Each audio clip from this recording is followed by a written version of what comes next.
চলো এটা করি। হ্যাঁ, তো হাউ মেনি 3 ডিজিট নাম্বার আর ডিভিজিবল বাই 6 ইন অল।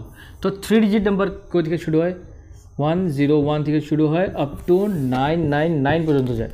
তো আমার ওটা বের করতে লাগবে ফার্স্ট ডিজিট যেটা 6 দিয়ে ডিভিজিবল হয়। তো 101 6 দিয়ে ডিভিজিবল হয় না, 102টা 6 দিয়ে ডিভিজিবল হয়, আর 999 6 দিয়ে ডিভিজিবল হয় না, 998ও হয় না, 997 হয় না, 996টা হয় 6 দিয়ে ডিভিজিবল। ওকে, তো তোমরা কী করে নেবা, দেখে নেবা, বুঝলে না, মানে ডিভাইড করে দেখে নেবা। আমি এটা জানা ছিল জেনে লিখলাম। হ্যাঁ, তো ফার্স্ট টার্মটা হবে এ, লাস্ট টার্মটা হবে এল। ওকে, তো দেখো নেক্সট টার্ম কত হবে, 6 প্লাস করবো। তো 6 প্লাস করলে কত হয়, মানে ছয়টা ডিজিট পরে হবে না, তো 1, ও সরি এখানে হবে না, কেন কি এটা তো যায় না, এটা যায়।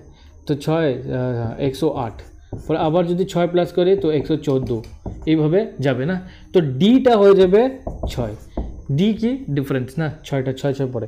এবার বললো কি হাউ মেনি নাম্বারস হবে, মানে কয়টা হবে 3 ডিজিট নাম্বার কয়টা হবে যেটা 6 দিয়ে ডিভিজিবল হয়।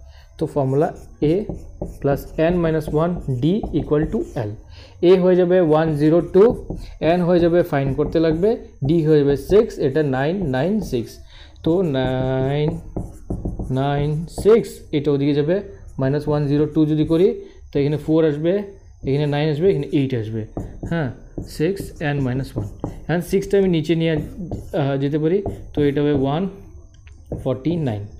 তো n মাইনাস 1 হলো আমার 149, আমার লাগে n, তো 1টা ওদিকে নিয়ে যাবো, তো 150 হয়ে যাবে।